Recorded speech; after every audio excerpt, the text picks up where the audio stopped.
Okay guys, I'm gonna go through what mountain math is, and if you need to pause the video, you can go ahead and do that.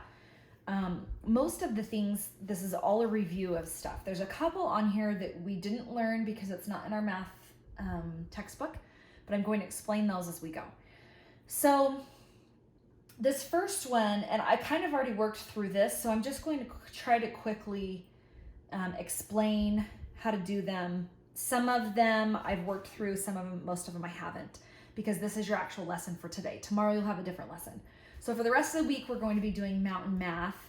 And what you can do is you can either print out the page that I link on your assignment, and then you'll have it in front of you, and then you can work through it. Or if you don't want to do the printing thing, you can just pull it up and then write it on a piece of paper. And then I'll make sure that you get the answer so you can check through what you did, okay? So the first one, on all of the ones, those are all using this first number. So your number is 434,230. So first you're gonna write it in words, then you're gonna write is it odd or even.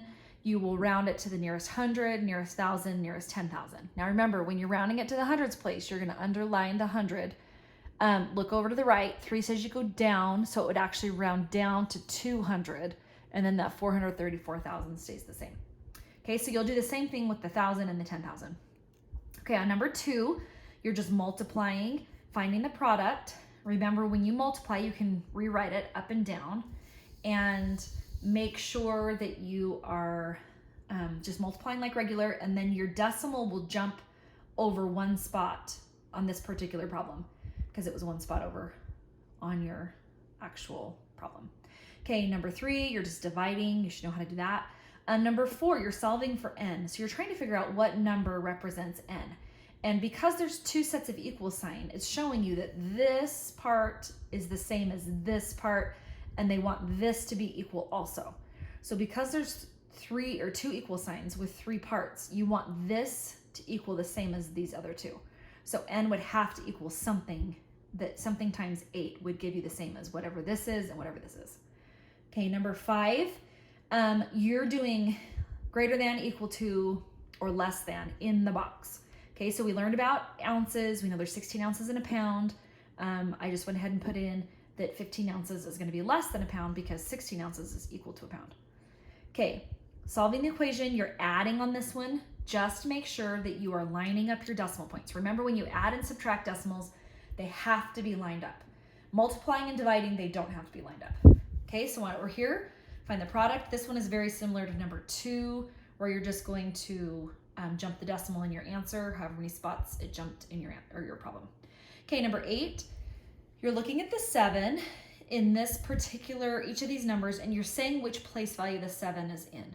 So in the first one, it's in the hundredths place because it's 2 spots to the right of the decimal. Down here, it has moved, and over here it's moved, and over here it's moved. So look at the decimal, figure out where the 7 is, and then write what place value it is here. Okay, sorry, I forgot I had to move that up. Okay, number 9, you're just taking that from words to a number. Number 10, you're going to be adding up all of those and putting a final number here. 11, you're adding and subtracting decimals, which means they have to be lined up. If you need to annex zeros, you can go ahead and add those in. Number 12, you're going to be estimating, which means you can either round off the numbers or you can do compatible numbers. So I round this up to this, change this to this, and then you can multiply them. Okay, on perimeter and area, we did not learn how to do this because it's not in our math book, but a lot of you have been doing it on ALEKS, so you should be good to go. Perimeter means you add all the sides up.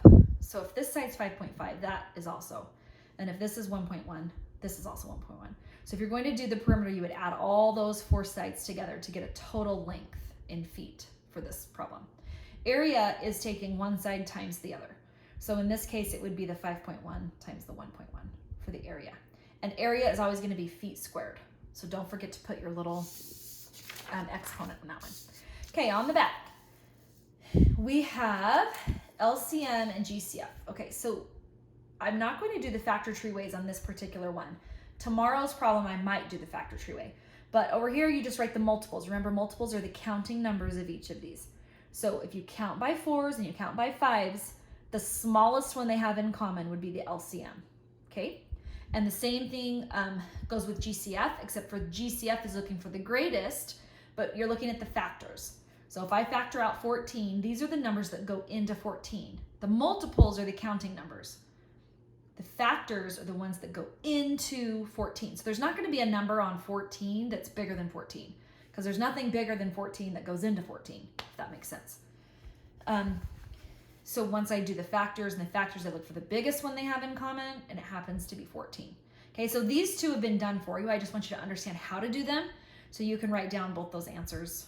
You kind of got a freebie on that one. Okay, number 16. We're looking for the word that is all the way across the center of a circle going through the center point, and it goes from one side to the other through the center point. It starts with a D, but I'm not going to tell you what it's called. So figure out what that is. Number 17. Average, range, and median. Okay, average is the same as mean.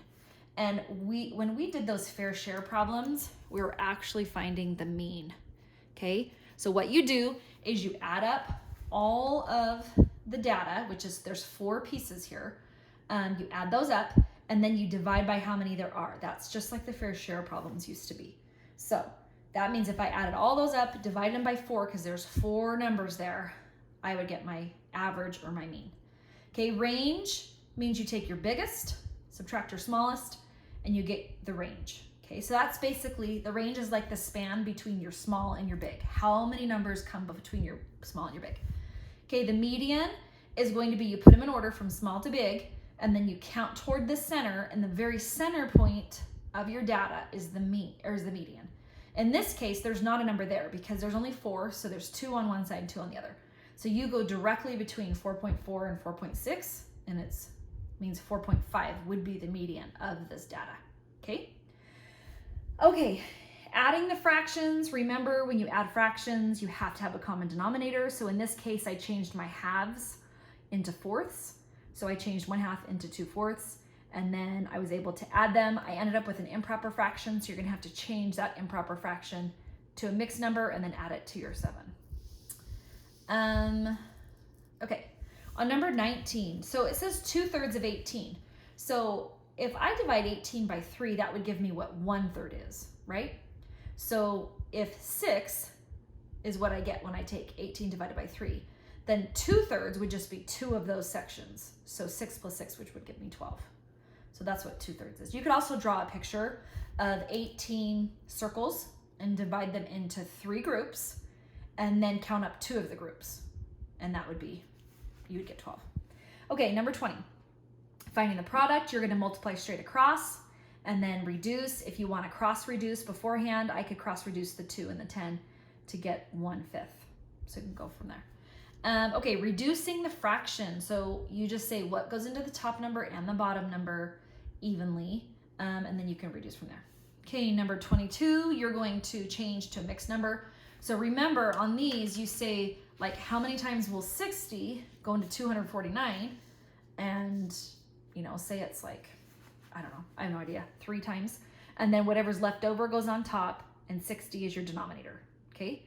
So it'd be like 3 and 2/60ths or whatever. But then you can reduce it after that. Okay, when you're solving this problem. Okay, so this is when you had to borrow because your fraction on the bottom could not be subtracted. Well, in this case, the 6 did not have a fraction over here. It was just 6 subtract 4 3/10. So I changed my 6 to a 5, and I took that one that I borrowed and made it 10/10. That's the same, 5 and 10/10 is the same as 6. So I've just kind of redistributed my number, and then now I have 10/10 subtract 3/10 gives me 7/10, and then I can subtract and go from there. Okay, you guys remember that one? Okay, here you're just changing, if it's a decimal, you change it to a fraction. If it's a fraction, change it to a decimal. 12 over 100 is an easy one because we're dealing with hundredths place. So it would be 0 point something something. Okay, I'm gonna do a little lesson later, probably tomorrow or the next day, on ratios. But just so you know, it says, what is the ratio of the smaller square to the larger square? Okay, so basically, if your smaller square is 2 and your large square is 6, then it's a 1-to-3 ratio because there's 3 of these in one of these, okay? So you can just actually skip that one if you want. I want to look at that and make sure I'm doing that right. We just haven't done ratios for so long. Let me look into it and make sure that I'll do a little lesson on these if we get to that, okay? 26. So you're just going to be doing, let me move this up just a tiny bit. Okay, you're gonna be doing this, here's your first coordinate, your second coordinate. Remember, you always go over before you go up. You have to walk over to the ladder before you can go up the ladder. So go ahead and put A and B and then draw a line between them. Over here, you're supposed to name the point on the number line A and B. So between 4 and 5, if I only have 3 sections, that means it's in thirds. So it'd be 4 1/3, 4 2/3, 4 3/3, which is the same as 5. So that's what A and B would turn into. Okay, so hopefully you work through your problems as I work through, and then tomorrow you're gonna get another one, and I won't have a video with it. You'll just be doing that one on your own, and then I'll make sure that you have something to look at to make sure that you're getting them right. And then I do wanna go into some circles, and I wanna go into some ratios and stuff like that. So in the next couple days, we'll be getting into those. Okay, thanks so much.